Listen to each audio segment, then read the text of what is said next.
Hey, what's up, movie fans? Movie Man here. Today we are talking about Supergirl, the latest chapter in DC Studios' growing cinematic universe. Does Kara Zor-El soar to new heights? Or is this another superhero movie that struggles to hit the mark? Let's dive in, without major spoilers, of course. Now, one thing this movie gets right is Millie Alcock as Supergirl.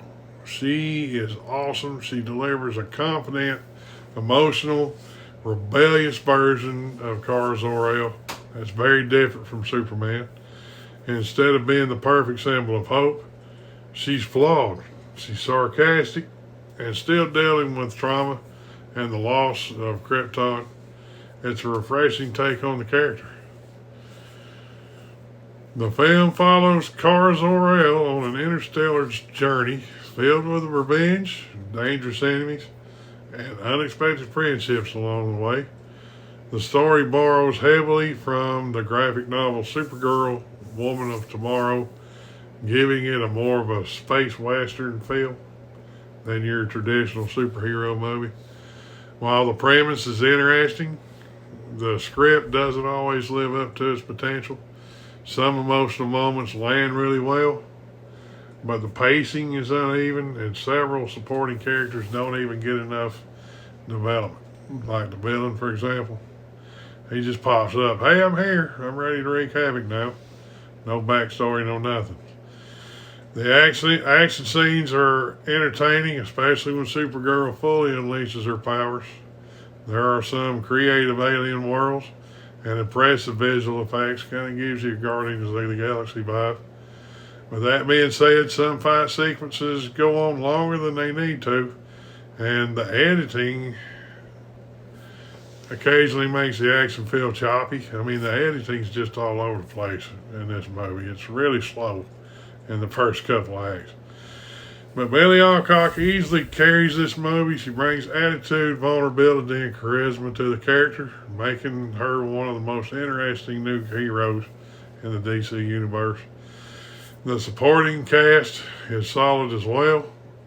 Characters feel underused. Jason Momoa's appearance as Lobo was perfect, but it feels more like he was just thrown in there for future projects instead of making him part of the story. The good, fantastic lead performance, emotional exploration of Kara Zor-El's past, creative cosmic setting with plenty of world building, a different tone from Superman than what you're used to seeing. The bad, uneven pacing, some underdeveloped supporting characters, like I said, the villain.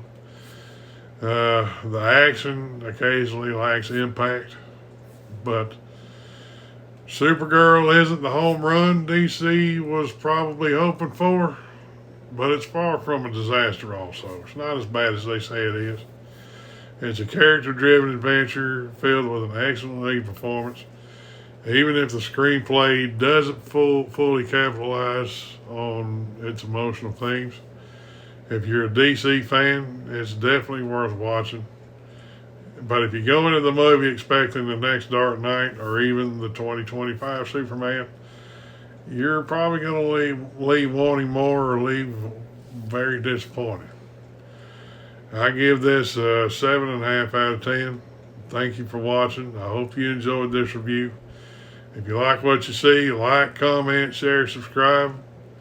Tell me in the comments, what did you think of Supergirl?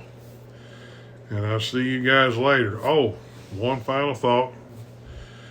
Jason Momoa's performance as Lobo, he was, like I said, he was absolutely perfect. He is the perfect Lobo.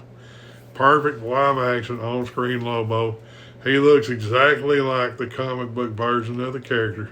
If you don't believe me, bring up a picture of Jason Momoa and bring up a picture of the live action or the comic book version of Lobo, and just put them next to each other, and you tell me if they don't look like. I mean, spitting image. Like I said, he did. Oh, Jason Momoa's Lobo was great, but it kind of feels like they just tossed him in there. He doesn't, instead of making him part of the story. What's he doing there? Well, him and Cara Zor-El are looking for the same group of guys. The only thing is, somebody's helping him, or somebody's paying him to do it, but he doesn't tell you who. You know, I got a really strong feeling that we're going to see, they're going to touch on that in the future. You never know. Catch y'all later.